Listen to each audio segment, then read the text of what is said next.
Hello, मैं engineer DP Yadav Amit परिवार YouTube channel में आप सभी का हार्दिक स्वागत करते हैं। हम लोग आज मैकेनिकल इंजीनियरिंग में पढ़ेंगे मेजरिंग टूल। हम लोगों का जितना भी मैकेनिकल इंजीनियरिंग में हैंड टूल्स चल रहा था, तो हैंड टूल्स को आप लोगों ने देखा ही कि हम लोगों ने विभिन्न प्रकार से उसका वर्गीकरण किया। जैसे कुछ काटने वाले औजार होंगे, उन्हें कहेंगे कटिंग टूल। कुछ प्रहार करने वाले औजार होंगे, चोट मारने वाले औजार होंगे, जैसे हैमर वगैरह है आपका, तो उसे स्ट्राइकिंग टूल या प्रहार करने वाले औजार हम लोग बोलेंगे। ऐसे छिद्र करने वाले औजार होंगे, धातुओं में हम लोग छिद्र करते हैं, तो उसके लिए हम लोग ड्रिल का प्रयोग करेंगे। तो ड्रिलिंग भी हमारी एक मेथड है और ड्रिल हमारा टूल है जिससे हम लोग छेद करते हैं। उसके बाद कार्यखंडों को मजबूती से पकड़ना रहता है ताकि हम उसमें चोट मारें या विभिन्न ऑपरेशन करें तो वो जो है इधर उधर अपने स्थान से खिसक न जाए। तो उसके लिए हम लोग होल्डिंग टूल का, पकड़ने वाले औजार जैसे वाइस है, हिंदी में बांक कहते हैं, उनका प्रयोग करते हैं। तो इस तरह से हम लोग विभिन्न प्रकार के हैंड टूल्स का वर्गीकरण किया और उसमें अभी हम लोग जो है मोस्टली ज़्यादातर कटिंग टूल से पढ़े हम लोग, और कटिंग टूल से ही ज़्यादातर क्वेश्चन राइज किए जाते हैं, पूछे जाते हैं। जैसे काटने वाले औजार कौन कौन है, तो आपकी छेनी भी है, आपकी हैक्सा भी है, आपकी रेती भी है यानी जिसे फाइल कहते हैं, और आपका ड्रिल भी है, आपका थ्रेड काटने वाले औजार हैं, टेप हैं, डाई हैं। तो इन सब से मैक्सिमम क्वेश्चन जो है पूछे जाते हैं। तो ये कटिंग टूल आपका धीरे धीरे समाप्त हुआ। अब हम लोग जो है आज मेजरिंग टूल पढ़ेंगे और मेजरिंग टूल से कुछ इम्पॉर्टेंट ऑब्जेक्टिव टाइप के क्वेश्चन, बहुविकल्पी क्वेश्चन देखेंगे। मेजरिंग टूल लिखा हुआ है, मेजरिंग टूल यानी मापने वाले औजार, इससे हम लोग क्वेश्चन करेंगे मैकेनिकल इंजीनियरिंग में। तो मेजरिंग टूल है क्या? तो सबसे पहले सपोज कर लीजिए कि आपको मेटल का या लकड़ी का यही डस्टर बनाना है। तो इसका पहले एक ड्राइंग बनेगी और वो ड्राइंग कागज़ पर बन जाएगी कि इतना इसकी लंबाई रखना है, इतना चौड़ाई रखना है, इतना ऊंचाई रखना है। फिर इस इधर से, इस सिरे से और इस सिरे से, दोनों सिरों से इस एंगल पर 60 अंश के, 70 अंश के एंगल पर ऐसे कट करना है। तो ये सारी डिज़ाइन को जो है हम लोग जो है अब इस लकड़ी पर उतारेंगे और सेम वैसा ही जैसा पेपर पर ड्राइंग बनी है, उस ड्राइंग की लंबाई, चौड़ाई और माप के अनुसार ओरिजिनल पीस हम लोग ऐसा तैयार करेंगे। तो इसको तैयार करने के लिए इस पर विभिन्न ऑपरेशन हमें करना होगा। इसे काटना होगा उस लंबाई में, उस चौड़ाई में, तो उसके लिए कटिंग टूल हैक्सा का प्रयोग करेंगे। फिर इसको ऐसे काटना है, उसका प्रयोग करेंगे। इसकी सतह को समतल व चिकना बनाना है, तो उसके लिए हम लोग फाइल का प्रयोग करेंगे, रेती का प्रयोग करेंगे, घिसकर समतल बनाएंगे। फिर उसकी समतलता को चेक करने के लिए हम लोग जो है ट्राई स्क्वायर वगैरह का प्रयोग करेंगे। इसकी लंबाई एक्यूरेट माप का ये बने, तो इसकी लंबाई मापने के लिए हम लोग जो है मापने वाले औजारों का प्रयोग करेंगे कि इसकी लंबाई सही माप रहे हैं कि नहीं माप रहे हैं, सही माप में बन रहा है कि नहीं, इसकी चौड़ाई सही माप में बन रही है कि नहीं, इसकी मोटाई सही माप में बन रही है कि नहीं। ये सब मापने के लिए पहले हम लोगों को मेजरिंग टूल का प्रयोग करना होगा, मापने वाले औजारों का प्रयोग करना होगा। तो आज हम लोग उसी मापने वाले औजार, अब आपके मापने वाले औजार कौन कौन है? तो मापने वाला औजार सिंपल हम लोगों का जो है स्टील रूल है। हम लोग स्टील रूल से मापन करते हैं, अमूमन ड्राइंग भी बनाते हैं, और उस पर आप देखते होंगे कि mm में और इंच में एक एज पर या एक किनारे पर mm में यानी सेंटीमीटर में डिवीज़न बने होते हैं, जो उसका एक छोटा खाना होता है mm, जिसे हम लोग मिलीमीटर बोलते हैं, यानी 1 सेंटीमीटर में यदि 10 छोटे छोटे डिवीज़न बना दिए जाएं तो उसे 10 mm कहेंगे। इस तरह से हम लोग कहते हैं कि 1 सेंटीमीटर में 10 mm होता है, और एक जो छोटा डिवीज़न हुआ वो 1 mm का हुआ। तो इस तरह से आपका अगर साधारण लकड़ी वाला स्टील रूल, जिसको हम लोग रूल बोलते हैं, अगर वो लकड़ी का है तो उसमें 1 mm का आपका जो है मिनिमम डिवीज़न है, तो उससे हम लोग केवल 1 mm शुद्धता से एक्यूरेसी के साथ माप सकते हैं। लेकिन जो हमारा स्टील रूल है, जो कि स्टेनलेस स्टील की बनती है या फिर स्प्रिंग स्टील की बनाते हैं, ज़्यादातर हम लोग स्टेनलेस स्टील की बनाते हैं, तो वो अगर स्टेनलेस स्टील का हमारा स्टील रूल बना है तो उसमें हम लोग क्या करते हैं कि 1 mm में भी बीच में एक निशान बना देते हैं। इस तरह से 1 mm को 2 भागों में डिवाइड कर देते हैं, तो उसका अल्पतमांक कब हो गया 1/2 mm अथवा आधा mm तक हम लोग शुद्धता से माप सकते हैं। वैसे क्या है कि अगर नहीं है तो हम लोग पेंसिल या पेन की नोक अंदाज़ा से रखते हैं कि ये आधा mm हो गया। लेकिन अगर आपके स्टील रूल में जो है अगर 1 mm के बीच में भी डिवीज़न बना दिया है, तो यानी 1 mm को भी वो 2 बराबर भागों में बांट दिया, तो अब उसका लिस्ट काउंट या अल्पतमांक अथवा न्यूनतम उससे शुद्धता से जो माप ली जा सकती है उसी को हम लोग अल्पतमांक कहते हैं या लिस्ट काउंट कहते हैं। तो वो अब आपके स्टील रूल की हो जाएगी 1/2 mm अथवा आधा mm अथवा 0.5 mm। बहुत इम्पॉर्टेंट क्वेश्चन है, आपके RRB वगैरह में, रेलवे वगैरह में ये क्वेश्चन पूछा गया है कि स्टील रूल का अल्पतमांक होता है जिसे इंग्लिश में कहते हैं लिस्ट काउंट, वो जो है 0.5 mm का है अथवा 1/2, उसी को कहेंगे 1/2 mm का है। अब दूसरी जो एज होती है हमारे स्टील रूल की, जो दूसरी एज होती है, किनारा होता है, उस पर इंच में खाने बने होते हैं। और ध्यान दें, यदि 1 इंच को 8 बराबर खानों में डिवाइड कर दें, 1 इंच को 8 बराबर डिवीज़न या भागों में, छोटे छोटे 8 भागों में विभाजित कर दें, तो एक छोटा खाना 1 सूत कहलाता है। इस तरह से 8 खाने आपने बना दिए तो 8 सूत का 1 इंच हो जाता है और 4 सूत का आधा इंच हो जाता है। तो अब आप ध्यान से सुन लें कि यदि 1 इंच को 8 बराबर भागों में डिवाइड कर दिया जाए तो एक छोटे खाने का मान 1 सूत। आप लोग देखते होंगे सरिया, अमूमन मार्केट में आप जाते होंगे तो ये होता होगा कि ये सरिया जो है वो 3 सूत की है, ये 2.5 सूत की है, ये 2 सूत की है, ये 4 सूत की है, ये 6 सूत की है, इस टाइप से सूत। तो आप सूत समझ नहीं पाते हैं कि सूत है क्या।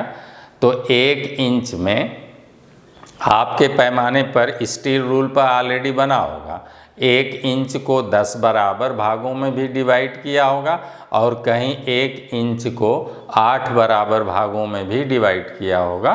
तो अगर आपका 8 भागों में डिवाइड है तो उसका एक छोटा भाग, एक डिवीज़न अथवा एक छोटा वाला खाना 1 सूत कहलाएगा।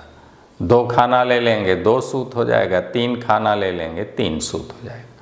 तो अब आप स्पष्ट हो गए कि अगर आपसे पूछा जाए कि आपके स्टील रूल का लिस्ट काउंट या अल्पतमांक क्या है या कितनी शुद्धता से उससे माप लिया जा सकता है, तो 1/2 mm उसका लिस्ट काउंट है और यही उसकी एक्यूरेसी है। इतनी ही शुद्धता से उससे माप ली जा सकती है।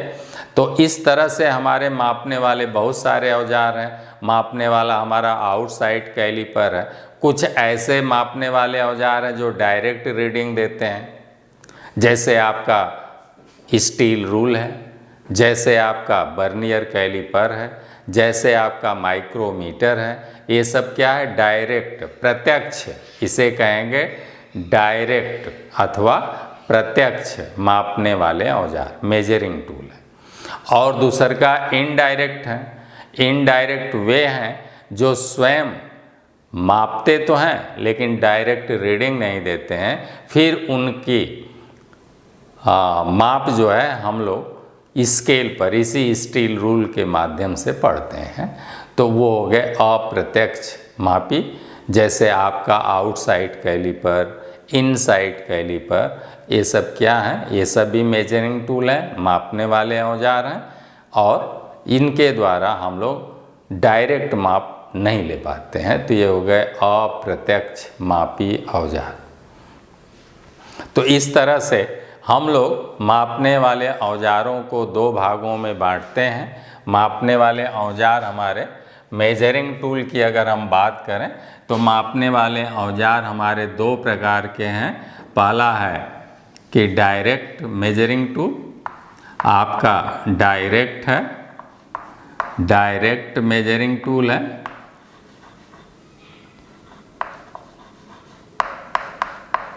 मेजरिंग टूल है। और दूसरा है indirect, indirect measuring tool. Direct को कहेंगे प्रत्यक्ष मापी औजार, इसको हिंदी में क्या कहेंगे? प्रत्यक्ष मापी औजार। प्रत्यक्ष मापी औजार हो गया। और इसको कहेंगे, इनडायरेक्ट वाले को कहेंगे अप्रत्यक्ष, अप्रत्यक्ष मापी औजार। डायरेक्ट मेजरिंग टूल कौन कौन है बेटा? तो इसका एग्जाम्पल हमने आपको बताया कि डायरेक्ट मेजरिंग टूल आपका स्टील रूल है, आपका वर्नियर कैलिपर है, माइक्रोमीटर है। इनसे हम लोग डायरेक्ट रीडिंग ले लेते हैं और बता देते हैं कि इसकी लंबाई ये है या इसकी मोटाई ये है। लेकिन इनडायरेक्ट, जिसको अप्रत्यक्ष मापी औजार बोलेंगे, वो हमारा आउटसाइड कैलिपर, इनसाइड कैलिपर हैं, जिनसे कि हम लोग जो है प्रत्यक्ष माप नहीं ले पाते हैं। फिर इनसे माप लेने के बाद हम लोग स्केल पर उनकी टांगों के बीच की दूरी को ऐसे स्केल पर पढ़ लेते हैं और फिर जितना स्केल पर उनकी रीडिंग आती है उतना बताते हैं कि ये इसकी माप है। क्लियर हो गया? तो इस तरह से मापने वाले औजार हमारे दो प्रकार के हैं। अभी हम आपको क्रम से चल रहे हैं हम लोग। मापने वाले औजार कितने प्रकार के हैं? तो आप कहेंगे डायरेक्ट मेजरिंग टूल है, यानी प्रत्यक्ष मापी औजार है, और दूसर का इनडायरेक्ट यानी अप्रत्यक्ष मापी औजार। अप्रत्यक्ष मापी औजार में आपका आउटसाइड कैलिपर है, इनसाइड कैलिपर है, जबकि डायरेक्ट वाले में जो है आपका स्टील रूल है, आपका जो है माइक्रोमीटर है, आपका वर्नियर कैलिपर है, ये सब।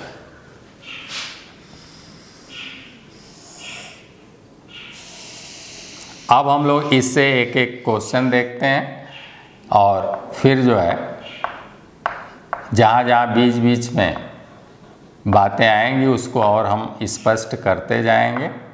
तो ध्यान से देखें। अब हम लोग जो है मेजरिंग टूल यानी मापने वाले औजार से क्वेश्चन हम लोग ले रहे हैं। और पहला क्वेश्चन आपका है, स्टैंडर्ड रूल का अल्पतमांक होता है। बहुत इम्पोर्टेंट है ये आपके रेलवे में, आरआरबी में ये कम से कम 1 लाख बार पूछा जा चुका है। रेलवे रिक्रूटमेंट बोर्ड यानी आरआरबी में 1 लाख बार पूछा गया क्वेश्चन है, स्टैंडर्ड रूल का अल्पतमांक होता है। अल्पतमांक को इंग्लिश में लिस्ट काउंट कहेंगे। तो अभी आपको बताया गया कि जो साधारण स्केल होती है, ऐसे जो साधारण स्केल होती है पहले ऐसा नहीं था। अब जो है साधारण जो स्केल होती है उसमें एक सिरे पर ऐसे ऐसे ऐसे सेंटीमीटर में खाने बने होते हैं, ऐसे ऐसे ऐसे ऐसे सेंटीमीटर में खाने बने होते हैं, ऐसे ऐसे सेंटीमीटर में खाने बने होते हैं, ऐसे ऐसे सेंटीमीटर में, ऐसे सेंटीमीटर में, इधर किस में बने होते हैं, सेंटीमीटर में खाने बने होते हैं। तो पहले क्या था कि 10 खाने हम लोग बना देते थे, 10 खाने ऐसे ऐसे 10 खाने बना देते थे, तो एक खाने का मान 1 mm हो जाता था। लेकिन जब से स्टील का रूल बनने लगा, अब क्या करते हैं, इन खानों को भी बीच में यहाँ पर डिवाइड कर देते हैं, ऐसे ऐसे ऐसे ऐसे डिवाइड कर देते हैं।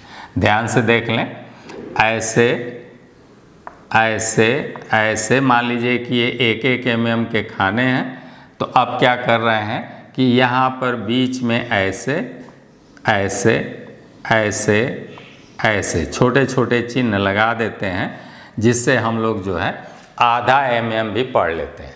जैसे मान लीजिए कि ये आपका 1 mm है, तो यहाँ बीच में ऐसे चिन्ह लग गया, तो अब हमें अंदाज़ा से मध्य में ऐसे आधा mm नहीं लगाना है, बल्कि अब जो है हम लोग ½ mm तक जो है इसको शुद्धता के साथ, क्योंकि ऑलरेडी जो है मार्किंग की हुई है, अंशांकित की हुई है, चिन्हित की हुई है, अतः अब जो है स्टील रूल का लिस्ट काउंट या उससे परिशुद्धता से हम कितने mm तक माप सकते हैं। लिस्ट काउंट का मतलब या अल्पतमांक उसी को कहेंगे। अल्पतमांक का शाब्दिक अर्थ ही होता है कि किसी यंत्र द्वारा जो अल्प से अल्प माप ली जा सके, उसे उस यंत्र का अल्पतमांक कहते हैं। इस तरह से स्टील रूल द्वारा शुद्धता से हम लोग जो है ½ mm तक ले सकते हैं। कितना माप ले सकते हैं, 1/2 mm, या इसी को कहेंगे 0.5 mm। यही है इसका list count.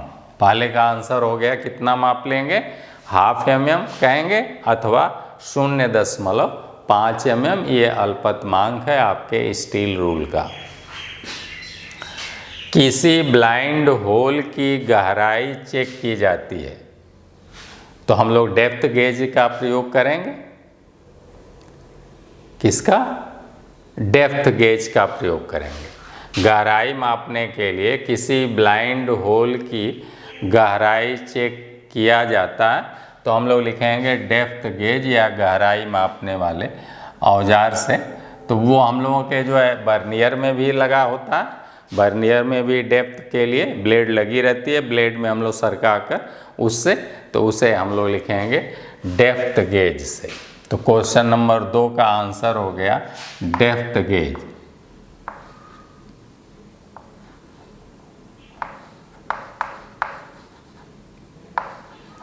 GAUG, depth gauge.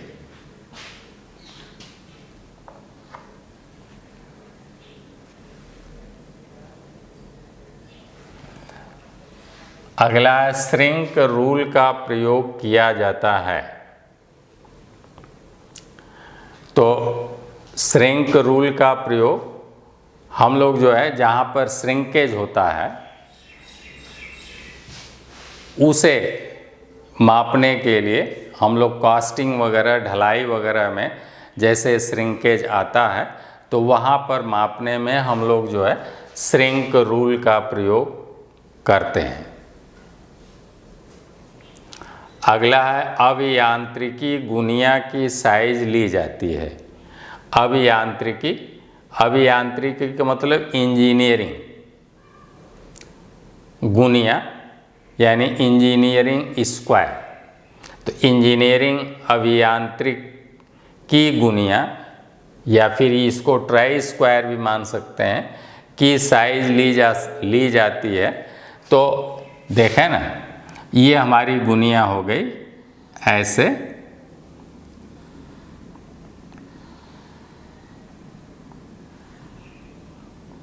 ये गुनिया का ऐसे स्टॉक हो जाता है ऐसे, ये आपका स्टॉक हो गया। और इसमें ऐसे यहाँ पर ब्लेड लगा दी जाती है, ऐसे ब्लेड लगी होती है, ऐसे ये ब्लेड हो गई। और यहाँ पर जो है रिवेट द्वारा इसे कस दिया जाता है। अब इसकी जो माप ली जाती है, ये हो गया आपका ट्राई स्क्वायर, यही हो गया आपका ट्राई स्क्वायर या गुनिया।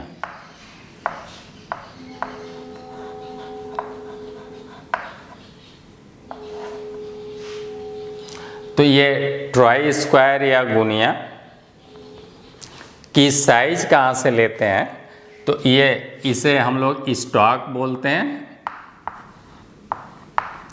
स्टॉक या धरन या बीम जो भी कहें, स्टॉक भी बोलते हैं, हिंदी में धरन भी बोलते हैं और इसे बीम भी बोलते हैं। तो ये बीम हो गया और इसे हम लोग ब्लेड बोलते हैं। क्या बोलते हैं? ब्लेड। कभी कभी इस ब्लेड पर स्टील रूल की तरह से यहाँ mm में ऐसे चिन्ह भी बने होते हैं और सेंटीमीटर में और इंच में, तो हम लोग इससे माप भी लेते हैं। यही है आपकी ट्राई स्क्वायर या गुनिया। इसकी साइज जो है स्टॉक के अंदरूनी भाग से यहाँ से ली जाती है। इसकी साइज जो है ये यहाँ से ये लंबाई ली जाती है यहाँ तक। ये जितनी लंबी होगी वही गुनिया की साइज होगी। क्लियर हो गया? अगर ये 10 mm लंबी है तो गुनिया की साइज 10 mm या 10 सेंटीमीटर है तो 10 सेंटीमीटर, 12 सेंटीमीटर है तो 12, 8 इंच है तो आप कहेंगे कि ये 8 इंच की गुनिया। यहाँ तक मेजरमेंट नहीं लिया जाता है, यानी आप कहेंगे स्टॉक या धरन या बीम के अंदरूनी सिरे से ब्लेड के अंतिम सिरे तक की लंबाई से इसकी माप ली जाती है।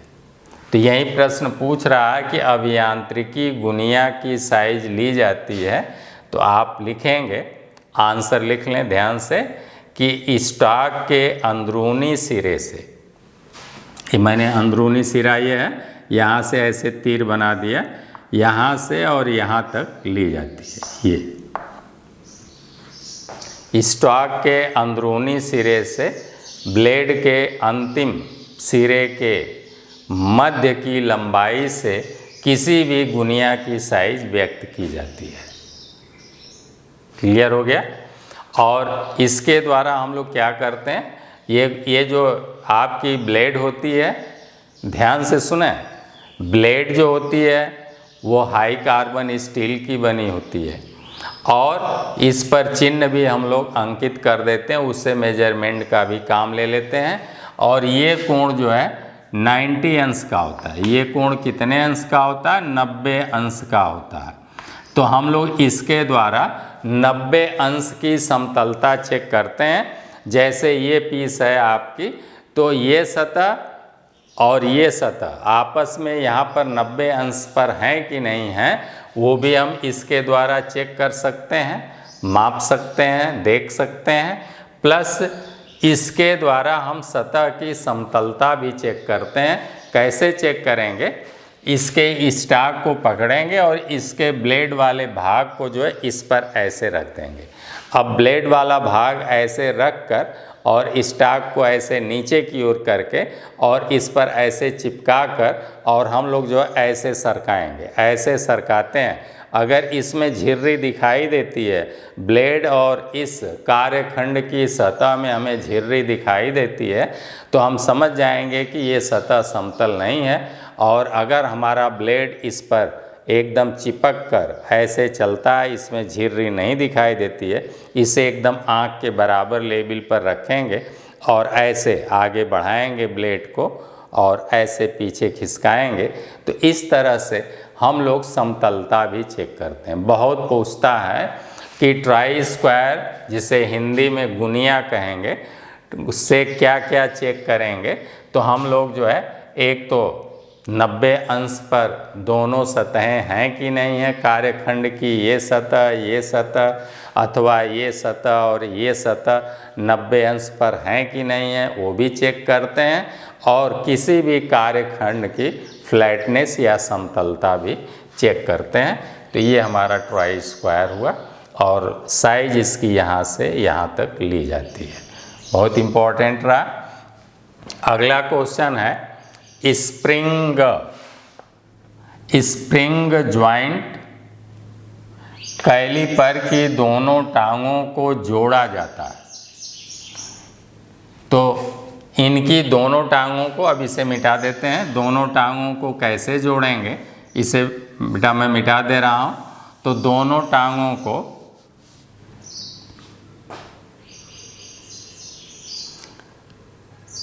स्प्रिंग ज्वाइंट कैलीपर की दोनों टांगों को जोड़ा जाता है। तो देखिए कैलीपर आप देख लें, स्प्रिंग कैलीपर देख लें, ऐसे ये आपका पीवट होता है। ये क्या होता है? पीवट होता है, और इस पर आपकी जो है टांगें ऐसे जो है इनकी जुड़ी होती हैं।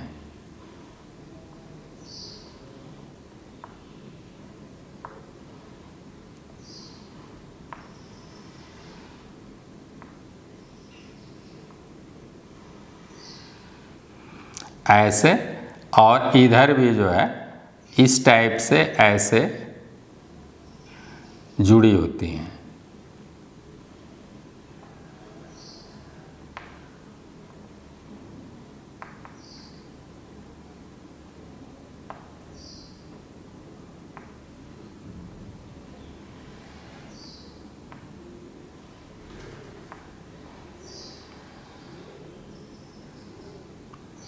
ऐसे एक छोटा सा हमने चित्र बना दिया, ऐसे ये जुड़ी होती हैं।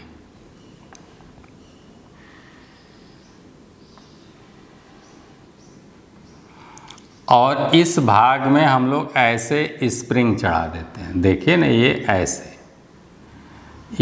ऐसे स्प्रिंग, यही है स्प्रिंग। ये कैसे? ये हो गया आपका स्प्रिंग। ध्यान से देख लें, ये हो गई आपकी स्प्रिंग, और जो यहाँ पर जिस पर ये दोनों टांगें जुड़ी हैं, इस राउंड वाले भाग को हम लोग कहते हैं पीवट। क्या कहते हैं? इसे कहते हैं पीवट।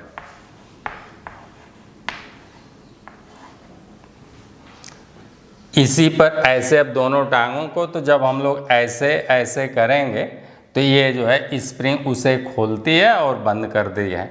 तो इस तरह से आपका कह रहा है कि स्प्रिंग ज्वाइंट कैलीपर। अब ये कैलीपर जो है आउटसाइड भी हो सकता है, इनसाइड। तो अगर आउटसाइड है तो ये अंदर की ओर मुड़ जाएगा, ऐसे अंदर की ओर मुड़ जाएगा।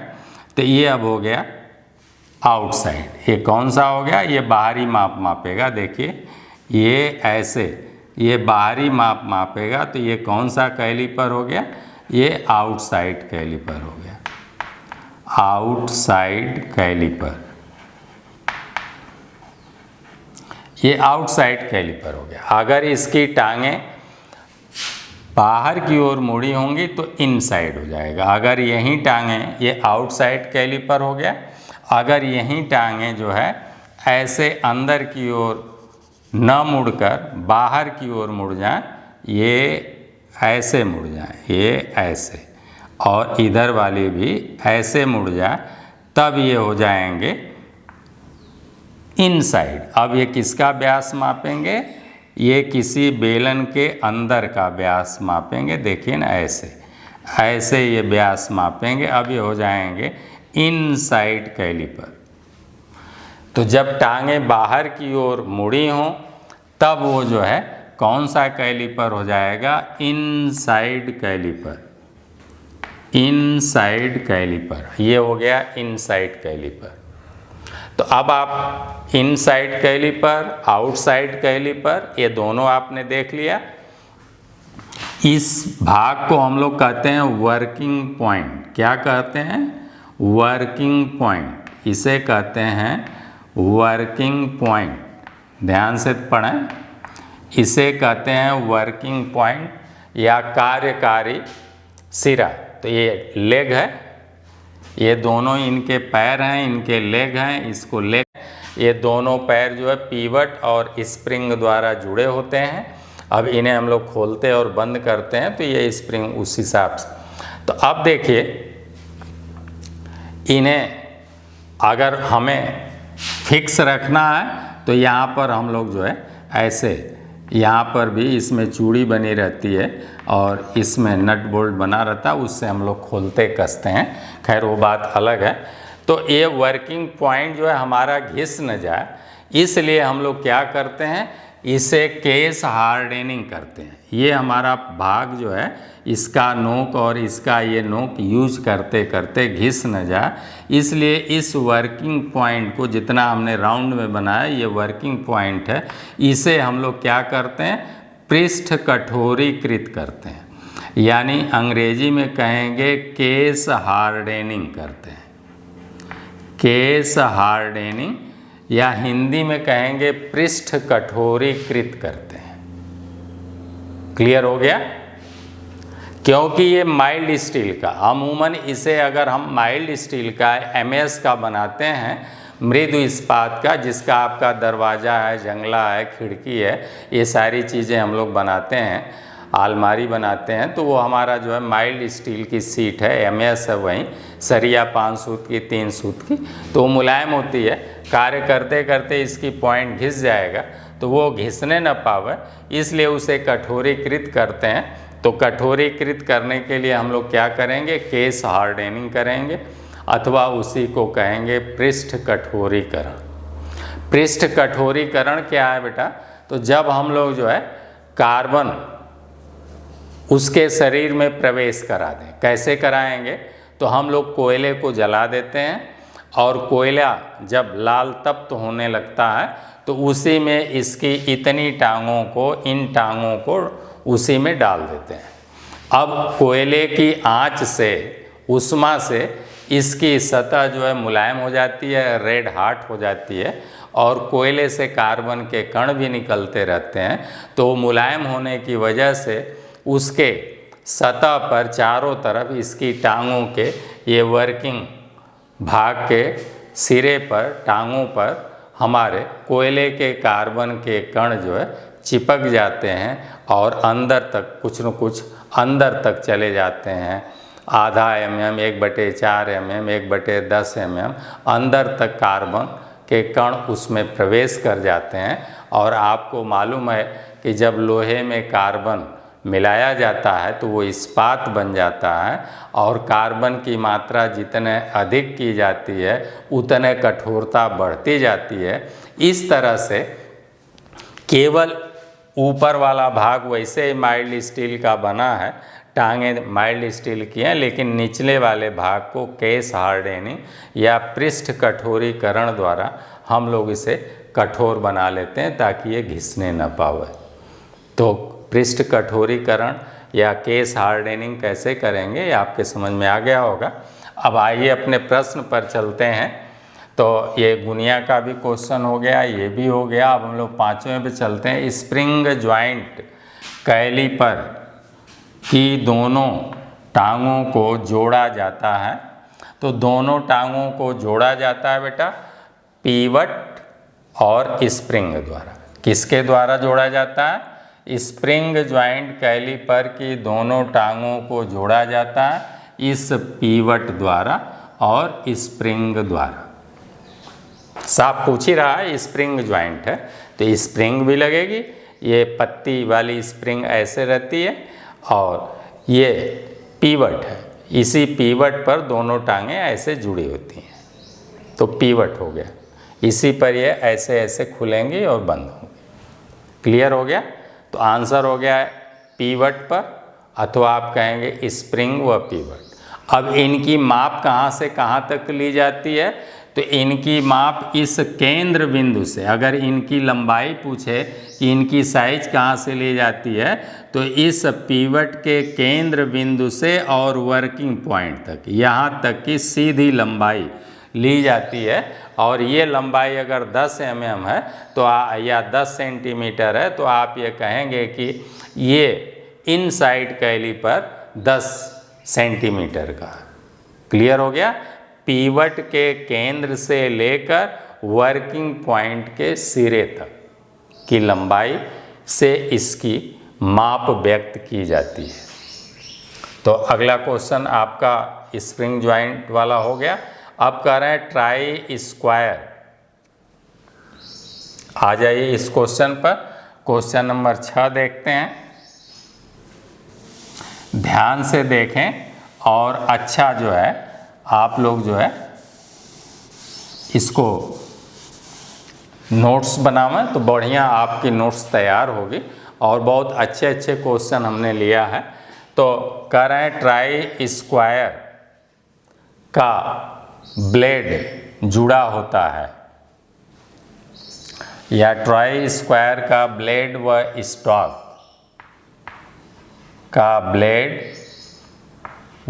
स्टॉक जुड़ा होता है। तो अभी आपको बताया ट्राई स्क्वायर के कि किससे जुड़ा रहता है, हेडलेस रिवेट द्वारा। ये हम लोगों का जो है ट्राई स्क्वायर हो गया ऐसे। ये आपका ऐसे बनाया था मैंने, ये आपका, और ऐसे आपकी ये ब्लेड बनाई गई थी, ये ब्लेड हो गई। तो ये यहाँ पर हम लोग जोड़ देते हैं किससे, तो ये हो गया हेडलेस, इसमें हेड नहीं होता है, हेडलेस रिवेट द्वारा। तो ट्राई स्क्वायर का ब्लेड व स्टॉक जुड़ा होता है यहीं, ये जो 4 हमने लगा दिया, ये क्या हो गया, हेडलेस रिवेट द्वारा।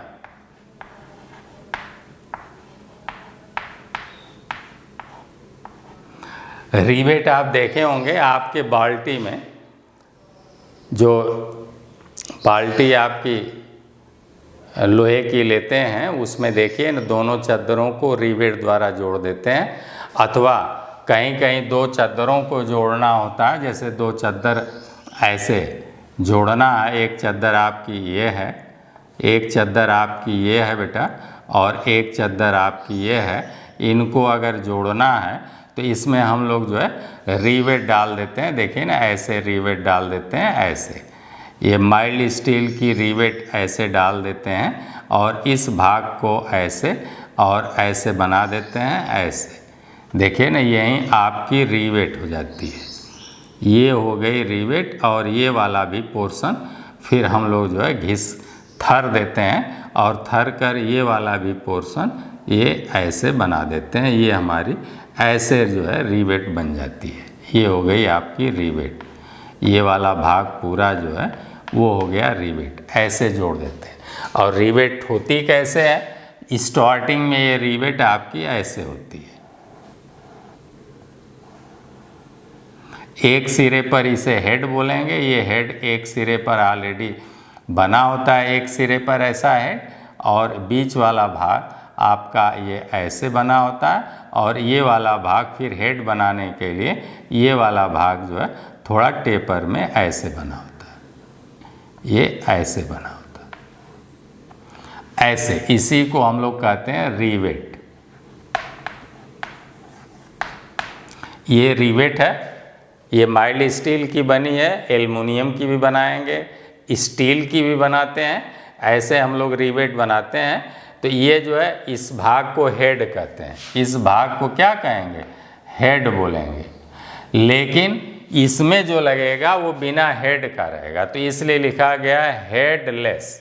इसमें क्या रहता है, हेड नहीं रहता है, हेड जो है ऐसे हटा दिया जाता है। क्लियर हो गया। तो यही रिवेट। तो कह रहे हैं कि ट्राई स्क्वायर का ब्लेड व स्टॉक जुड़ा होता है तो हेडलेस रिवेट द्वारा। अगला क्वेश्चन है आपका, साधारणतया कैलीपर की माप ली जाती है। क्वेश्चन अभी आपका आया था, इसका जवाब अभी आपने लिखा कि ली जाती है। कैलीपर की माप जो ली जाती है वो पीवट के केंद्र से, अभी आपको समझाया, तो लिख लें यहाँ पर कि माप ली जाती है पीवट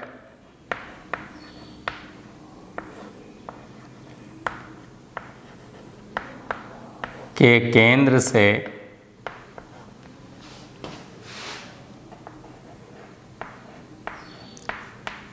वर्किंग पॉइंट के सिरे तक।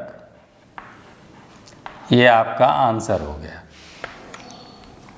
पीवट के केंद्र से वर्किंग पॉइंट के सिरे तक। ये जो आपका दोनों टांगें ऐसे जुड़ गई, यहाँ पर ये आपका पीवट हो गया और दोनों टांगें ऐसे जो है, एक टांग इधर से और एक टांग आपकी इधर से ऐसे जुड़ गई और यहाँ पर आपका ये पीवट लग गया। तो इसी पीवट के केंद्र से, इसके कहाँ से, इस केंद्र से और यहाँ तक की लंबाई, यही है वर्किंग पॉइंट, ये वाली लंबाई से इसकी माप ली जाती है। क्लियर हो गया? ये हो गया आपका पीवट का केंद्र से लेके वर्किंग पॉइंट के सिरे तक की लंबाई। अगर ये मान लीजिए कि 10 इंची है तो हम कहेंगे ये 10 इंच का है। तो आपका हो गया साधारणतया कैलीपर, और ये कैलीपर दो हैं, आउटसाइड और इनसाइड। जब ऐसे टांग बाहर की ओर मुड़ जाएगी तो ये इनसाइड हो जाएगा, और जब इनकी टांग अंदर की ओर मुड़ जाएगी ऐसे और ऐसे, तब ये आउटसाइड हो जाएगा। ये देखिए बाहरी माप मापेगा। तो लड़के यहीं कंफ्यूज कर जाते हैं, टांग अंदर की ओर मुड़ी रहेगी तो उसे कहेंगे इनसाइड, नहीं, टांग अंदर की ओर मुड़ी है तो वो है आउटसाइड, और जब टांग बाहर की ओर मुड़ी रहेगी तो उसे कहेंगे इनसाइड कैलीपर। चलिए अगला है, ट्राई स्क्वायर का ब्लेड बना होता है। तो ट्राई स्क्वायर का ब्लेड बना होता है हाई कार्बन स्टील का। किसका बना होता है? उच्च कार्बन इस्पात का या हाई कार्बन स्टील का। हाई कार्बन, मैं बोल भी रहा हूँ, बहुत से बच्चे ये शिकायत करते हैं कि सर आप जो है उसी लिखे में ही लिख देते हैं, समझ में नहीं आता है। तो कम से कम मैं जो बोल रहा हूँ उसको भी तो सुनते जाइए कान से, और फिर मैं उसको लिख भी रहा हूँ। तो आपकी ये शिकायत नहीं होनी चाहिए बेटा। आप ध्यान से अगर वीडियो देखें और उसको नोट्स बनावें तो ये कोई शिकायत वाली बात ही नहीं है। मैं बोल भी रहा हूँ, उसी चीज़ को मैं भी लिख रहा हूँ। तो आप लिखेंगे हाई कार्बन, लिख रहा हूँ हाई कार्बन स्टील का, STEEL। हाई, इसका आंसर हो गया उच्च कार्बन इस्पात। अब बोल रहा हूँ उच्च कार्बन इस्पात, उसी को अंग्रेजी में कहेंगे हाई कार्बन स्टील, अथवा उसी को कहेंगे औजार इस्पात। हाई कार्बन स्टील के ही ज़्यादातर काटने वाले औजार, छेनी, रेती, हैक्सा, ये सब बनाए जाते हैं, इसलिए हाई कार्बन स्टील को हम लोग औजार इस्पात भी नाम दे दिए हैं। तो औजार इस्पात भी कहीं विकल्प में है तो भी सही है, हाई कार्बन स्टील है तो भी आपका आंसर सही है।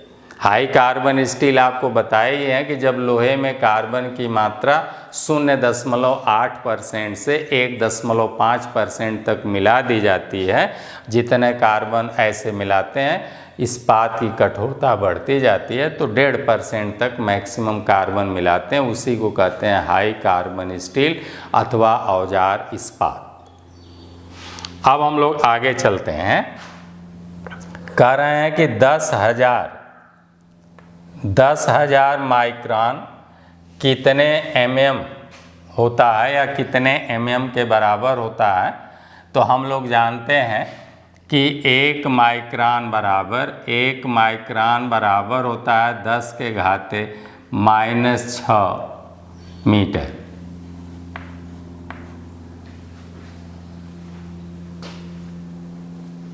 क्लियर हो गया? अथवा इसी को आप ऐसे भी कह सकते हैं, 1 के बटा 1 के आगे 6 जीरो लगा दीजिए। ऐसे 6 जीरो, 2 2 4 2 6 जीरो, इतना मीटर भी है। इसी को ऊपर ले जाएंगे तो 10 के घाते -6 हो जाएगा।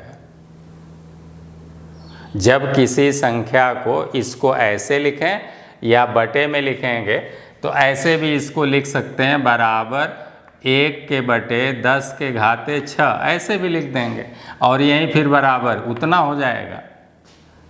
तो जब नीचे से ऊपर ले जाते हैं तो चिन्ह विपरीत हो जाता है, ऋण हो गया, और ऋण को अगर नीचे ले आएंगे तो धन हो जाएगा, तो ऐसे लिख देंगे।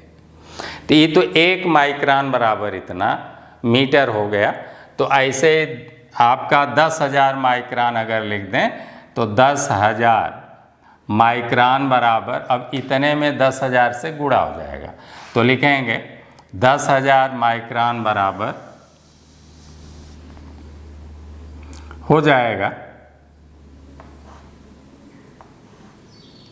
10,000 माइक्रोन आपका दिया है प्रश्न में, तो 10,000 माइक्रोन बराबर हो जाएगा 10,000 गुणे 1 बटे 1 के आगे 6 जीरो, ऐसे लगा दीजिए।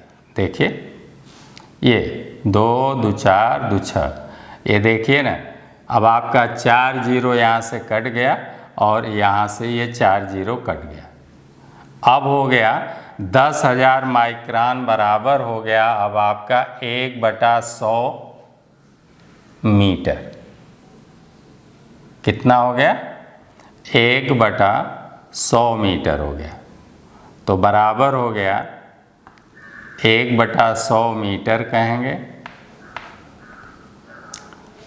और 1 मीटर में 100 सेंटीमीटर होते हैं। तो अगर इसको इतना 1/100 मीटर हुआ, बराबर इसी को आप अगर तो लिख देते हैं 1/100 मीटर बराबर 1 मीटर में 100 सेंटीमीटर होता है, तो बराबर लिखेंगे 1 गुणे 1 मीटर में 100 सेंटीमीटर बटे 100। अब ये हो गया सेंटीमीटर। 100 से 100 कट गया, तो अब यही चीज़ फिर बराबर हो गया आपका 1 सेंटीमीटर।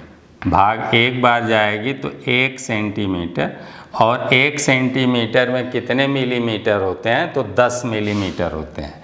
1 सेंटीमीटर में कितने mm होते हैं? तो 10 mm होते हैं। 10 मिलीमीटर का 1 सेंटीमीटर होता है। तो इस तरह से आपका 1 माइक्रोन बराबर इतना है, तो 10,000 माइक्रोन बराबर हो गया 1/100 मीटर, और 1/100 मीटर, 1 मीटर में 100 सेंटीमीटर, तो मीटर को सेंटीमीटर में बदल दिया, तो 100 से भाग एक बार जाएगी तो 1 सेंटीमीटर हो गया। तो 1 सेंटीमीटर कहेंगे अथवा 10 मिलीमीटर। तो आपके अगर प्रश्न में पूछता कि 10,000 माइक्रोन कितने सेंटीमीटर के बराबर होगा, तो 1 सेंटीमीटर के बराबर होगा, अथवा कितने mm के बराबर होगा, तो आपका आंसर हो गया 10 mm के बराबर होगा। कितने mm? 10 mm के बराबर होगा। क्लियर हो गया कॉन्सेप्ट? अगला है स्टैंडर्ड स्टील रूल बना होता है। तो वही स्टील रूल जिसका हम लोग प्रयोग मापन में करते हैं, अमूमन जो लंबाई में जो है 12 इंच का होता है, 1 फुट का होता है, जिसे हम लोग कहते हैं 1 फुट में 12 इंच होता है। तो वो जो है स्टैंडर्ड स्टील रूल बना होता है। तो ये जो है बेटा आपका स्टेनलेस स्टील का बना होता है। किसका बना होता है? लिख लें, स्टेनलेस स्टील का। मिटा दे रहे हैं इसको।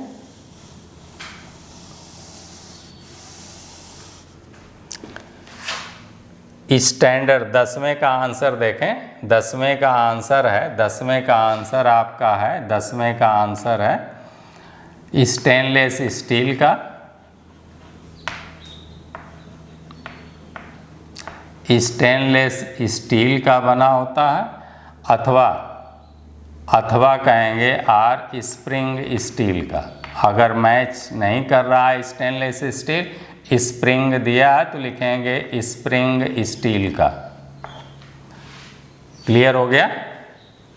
ये 10वें का आंसर हो गया स्टैंडर्ड स्टील रूल का। सेंटर हेड का प्रयोग किया जाता है। अगला क्वेश्चन है आपका सेंटर हेड।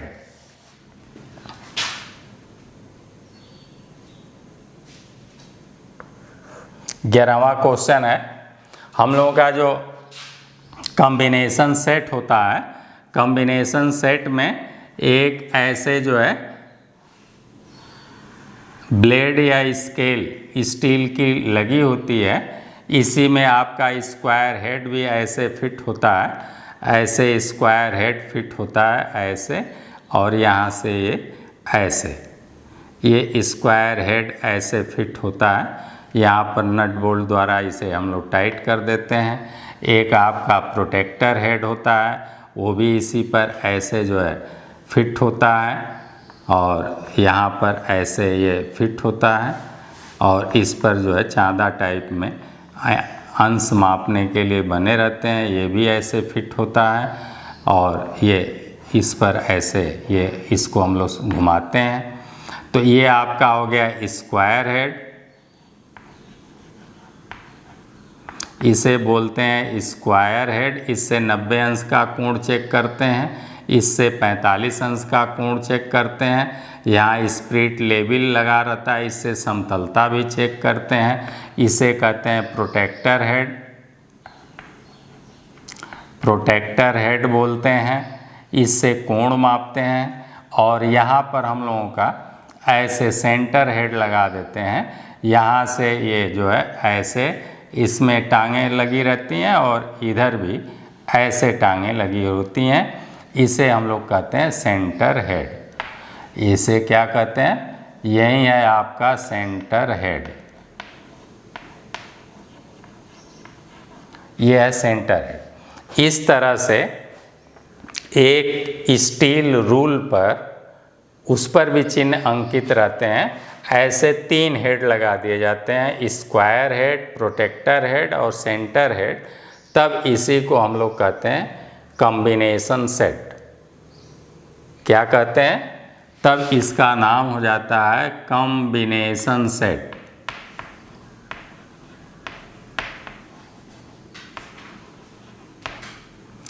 एक स्टील रूल पर ऐसे 3 हेड लगाते हैं। स्क्वायर हेड से 90 अंश का कोण चेक करेंगे, इसके द्वारा हम लोग 45 अंश का कोण चेक करेंगे, और यहाँ स्प्रिट लेवल लगा देंगे, इससे समतलता भी चेक करेंगे। और ये आपका प्रोटेक्टर हेड है, इससे कोण मापेंगे। इसकी शुद्धता, कोण की शुद्धता हम लोग 1 अंश तक मापेंगे। कितने अंश तक? इसका जो लिस्ट काउंट है वो 1 अंश शुद्धता तक ये मापेगा। और सेंटर हेड जैसा नाम है कि इससे जो है हम लोग किसी बेलनाकार भाग का या वर्गाकार आयताकार भाग का हम लोग केंद्र ज्ञात करते हैं। इसके द्वारा क्या ज्ञात करते हैं? केंद्र ज्ञात करते हैं। तो सेंटर माने केंद्र होता है, तो सेंटर हेड के द्वारा हम लोग केंद्र ज्ञात करते हैं। और इसका नट हम लोग ढीला करके आगे पीछे सरका सकते हैं, इसका भी नट ढीला करके हम लोग आगे पीछे सरका सकते हैं, इसके कोण को घुमा सकते हैं, इसे भी आगे पीछे सरका सकते हैं अथवा निकाल सकते हैं। तो इस तरह से जब स्टील रूल पर ऐसे या किसी ब्लेड पर ऐसे 3 head, square head, protractor head, centre head लगा देते हैं, तो उसी को कहते हैं कॉम्बिनेशन सेट। और ये बहुत महत्वपूर्ण औजार है, इससे हम लोग कई चीज़ें कोण भी माप लेते हैं। कार्यखंडों के हम लोग सेंटर भी आयताकार, वर्गाकार अथवा वृत्ताकार कोई राड है तो उसका केंद्र बिंदु ज्ञात करना, सेंटर ज्ञात करना, तो इसके द्वारा ज्ञात कर लेते हैं। तो यही पूछ रहा है कि सेंटर हेड का प्रयोग किया जाता है, तो इसका आंसर लिख लें, वर्गाकार अथवा वृत्ताकार कार्यखंडों का केंद्र बिंदु ज्ञात किया जाता है। क्लियर हो गया?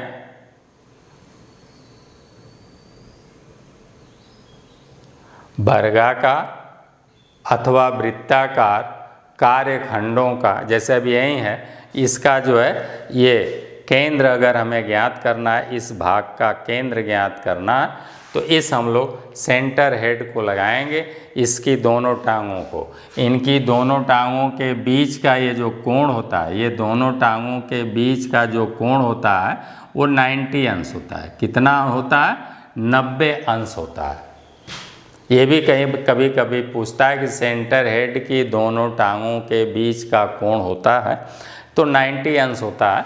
तो इसके द्वारा हम लोग अब टांगों को ऐसे लगा देंगे तो हमारा ब्लेड क्या है, ये वाली जो ब्लेड है ऐसे जब लगा देंगे तो ये ब्लेड ऐसे सीधे जाएगी, और फिर एक बार इधर से लगा देंगे या इधर से लगा देंगे तो ब्लेड फिर ऐसे जाएगी, और जहाँ दोनों लाइनें एक दूसरे को कट करेंगी वहीं उसका केंद्र बिंदु हो जाएगा।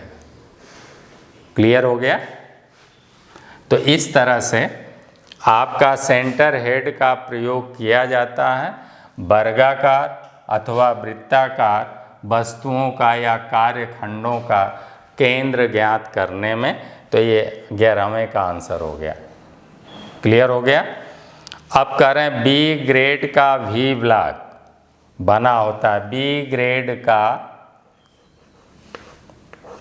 वी ब्लॉक आप लोग देखे होंगे। वी ब्लॉक एक सपोर्टिंग टूल है जो बेलनाकार वृत्ताकार राड है, पाइप है, दंड है, तो उस पर अगर हम लोग मापन करेंगे तो वो लुढ़क जाएगा, इधर उधर घूम जाएगा, इसलिए उसे हम लोग वी ब्लॉक, ऐसे आपका ऐसे वी टाइप का ये ऐसे ब्लॉक होता है, ये ऐसे वी ब्लॉक होता है ऐसे, और यहाँ पर भी हम लोग खांचा ऐसे काट देते हैं ऐसे पकड़ने के लिए, क्लैंप लगाने के लिए। तो ये हमारा हो गया वी ब्लॉक। और नीचे भी कभी कभी हम लोग खांचा इसमें इस भाग में भी ऐसे काट देते हैं।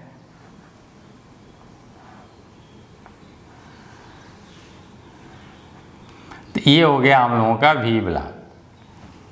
कभी कभी केवल इतना ही ऐसे बना देते हैं खाली, तो ये हो गया एक ही तरफ, तो ये हो गया वी ब्लॉक। तो ये यही भी सतह बन जाती है, इसी आधार पर इसे वी ब्लॉक कहते हैं। और इसे ग्रेड जो बी ग्रेड वाला है वो कास्ट आयरन का बनता है। किसका बनता है? कास्ट आयरन का बनाया जाता है, और ये वाला कोण जो है 90 अंश रखा जाता है। तो वी ग्रेड का वी ब्लॉक बना होता है कास्ट आयरन का, और इसका ये वी खांचे का या वी सतह का कोण जो होता है वो 90 अंश होता है। और ये एक प्रकार का सपोर्टिंग टूल है, ये सपोर्ट करता है, supporting tool, supporting hand tool है। अब कोई पाइप वगैरह है तो उसको इसमें रख देंगे तो वो जो है इधर उधर नहीं लुढ़केगी। तो बेलनाकार वृत्ताकार राडों को सपोर्ट करने के लिए हम लोग जो है इसका वी ब्लॉक का प्रयोग करते हैं। क्लियर हो गया? आगे आइए, लेथ बेड की समतलता चेक की जाती है तो स्ट्रेट एज द्वारा। लेथ का जो बेड होता है जिस पर उसके हेड स्टॉक, लेथ का जो बेड होता है ऐसे लंबा सा जो होता है जो पावे पर टिका रहता है वही बेड होता है, और फिर उस बेड पर इधर हेड स्टॉक इधर टेल स्टॉक फिट किया जाता है। वो बेड जो है वो कास्ट आयरन का, ग्रे कास्ट आयरन का ऐसे हम लोग बनाते हैं। तो उसी बेड, हमारा बेड समतल है कि नहीं है? अगर समतल नहीं रहेगा, इधर का भाग नीचे रहेगा, तो हेड स्टॉक और टेल स्टॉक के सेंटर आपस में मैच नहीं करेंगे। तो इस तरह से लेथ मशीन, वही खराद मशीन है, तो उसी मशीन के लिए पूछ रहा कि लेथ के बेड या लेथ मशीन के बेड की समतलता चेक की जाती है, तो आप लिखेंगे कास्ट आयरन के स्ट्रेट एज द्वारा। कास्ट आयरन, इसका आंसर हो गया, इसका आंसर हो गया कास्ट आयरन स्ट्रेट, STRAIGST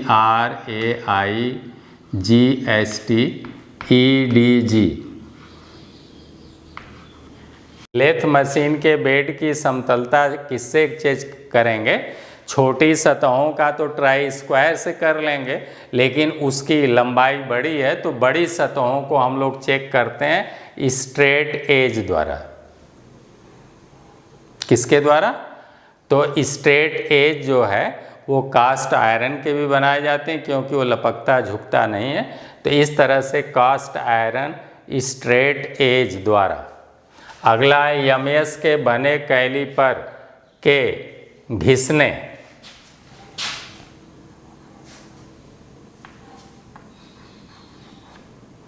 घिसने से बचाने के लिए किया जाता है। तो आपको वही बताया कि इसकी केस हार्डनिंग किया जाता है, कि बने कैलीपर को घिसने से बचाने के लिए इसके वर्किंग पॉइंट को क्या करते हैं? केस हार्डनिंग करते हैं। केस हार्डनिंग, या हिंदी में कहेंगे पृष्ठ कठोरीकरण, पृष्ठ कठोरीकृत करते हैं। केस हार्डनिंग अथवा पृष्ठ कठोरीकृत करते हैं। माइक्रोमीटर का एनविल किस कोण पर बना होता है? तो 60 अंश पर। किस कोण पर होता है? 60 अंश पर। माइक्रोमीटर आप लोग देखे हैं, माइक्रोमीटर का ये वाला पोर्शन और ये वाला पोर्शन बेटा ऐसे होता है। यही आपका माइक्रोमीटर है। ऐसे यहाँ पर आपका जो है ऐसे जो है ये स्पिंडल लगा रहता है। ऐसे आपका स्पिंडल होता है और इस साइड में आपका एनविल लगा होता है। इस साइड में क्या होता है आपका? ये एनविल लगा होता है। तो इसी का कोण पूछ रहा है। यही है आपका एनविल। और फिर इधर आपका जो है इस टाइप से ऐसे और ऐसे आपका ऐसे ये भाग माइक्रोमीटर का बन जाता है ऐसे, और फिर यहाँ पर ऐसे बन जाता है ऐसे। तो ये माइक्रोमीटर का ये तो हो गया आपका स्पिंडल, ये हो गया स्पिंडल, और यही हो गया एनविल। एनविल भी एलॉय स्टील का बनाते हैं, या फिर आपका जो है टंगस्टन स्टील या क्रोम स्टील ऐसे बनाते हैं, ताकि ये कार्बाइड का इसके ऊपर लेप चढ़ा देते हैं। कार्बाइड का लेप चढ़ा रहता है ताकि ये घिसने न पावे। तो इसी का कोण पूछ रहे हैं। तो ये यही है एनविल। एनविल का कोण कितना होता है? 60 अंश होता है। अगला है शंकु आकार का बना होता है। किस कोण पर शंकु आकार का बना होता है? तो 60 अंश के कोण पर। अगला क्वेश्चन ये 15वां हो गया आपका। अब हम लोग 16वां देखते हैं। करें वी ब्लॉक की साइज ली जाती है। तो वैसे तो वी ब्लॉक की साइज इसमें मैक्सिमम जो है जितने बड़े व्यास को हम लोग टिका सकते हैं अमूमन उससे ली जाती है। लेकिन अगर और कहें तो इसकी लंबाई, चौड़ाई और ऊंचाई से ली जाती है। तो वी ब्लॉक की साइज ली जाती है लंबाई गुणे चौड़ाई गुणे ऊंचाई से।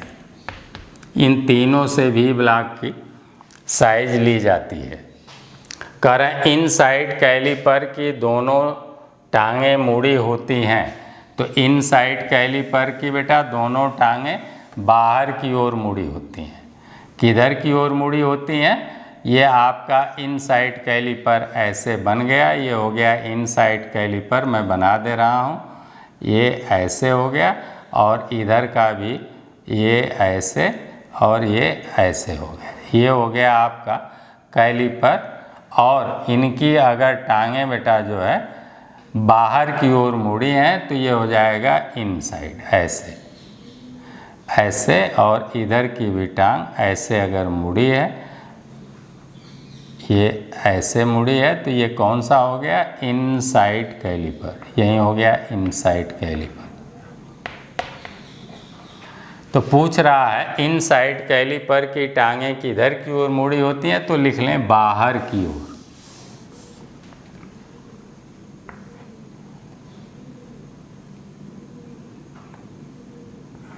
आंसर हो गया बाहर की ओर।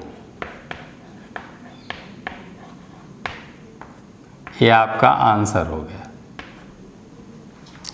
करें स्टील रूल होता है, तो स्टील रूल होता है मेजरिंग टूल,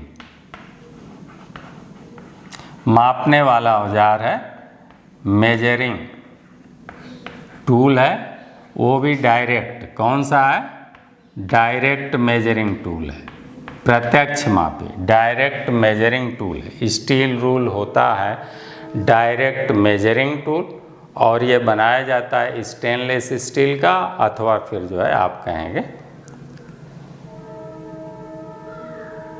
स्प्रिंग स्टील का।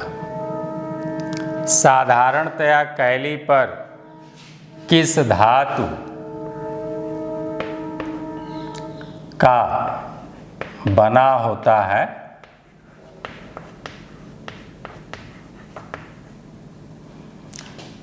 तो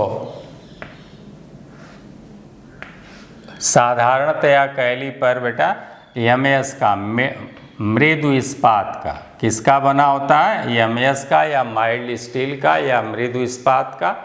वही मृदु इस्पात है जब लोहे में कार्बन की मात्रा 0.25% से 0.45% तक मिलाते हैं तो वो हो जाता है माइल्ड स्टील, मृदु इस्पात, जिसका गलनांक जो है वो 1400 डिग्री सेंटीग्रेड है, और इसी का दरवाज़ा, खिड़की, जंगला, सरिया सब बनाया जाता है। तो इसी का बनाया जाता है मृदु इस्पात का, अथवा फिर जो है आप बनाएंगे हाई कार्बन स्टील का। किसका बनाएंगे, हाई कार्बन स्टील का। हाई कार्बन स्टील भी आपको बताया गया कि वह इस्पात जिसमें कार्बन की मात्रा 0.8 से 1.5% तक होती है। जब एमएस का बनाएंगे तो उसके टांगों के सिरों को केस हार्डेंड करेंगे, नहीं तो एमएस वाला घिस जाएगा। तो इस तरह से साधारणतया कैलीपर माइल्ड स्टील के बनाए जाते हैं और हाई कार्बन स्टील के भी बना सकते हैं। बेवेल प्रोटेक्टर का अल्पतमांक होता है, तो अभी बेवेल प्रोटेक्टर का अल्पतमांक आपको लिखाया गया, 1 अंश होता है। कितना होता है, 1 अंश होता है। सेंटर हेड के दोनों लेग के मध्य का कोण होता है, तो अभी सेंटर हेड के दोनों टांगों के बीच का कोण आपको लिखाया गया, 90 अंश होता है। कितना होता है, 90 अंश होता है। बेवेल प्रोटेक्टर का अल्पतमांक 1 अंश है, और सेंटर हेड जिससे हम लोग वर्गाकार आयताकार कार्यखंडों का केंद्र ज्ञात करते हैं उसे सेंटर हेड बोलते हैं, और सेंटर हेड के दोनों लेग के मध्य का कोण कितना अंश होता है, 90 अंश होता है, 90 अंश लिखा हुआ है। अगला है इंजीनियर स्क्वायर की परिशुद्धता होती है, तो इंजीनियर स्क्वायर की परिशुद्धता होती है तो आप लिखेंगे 0.002 mm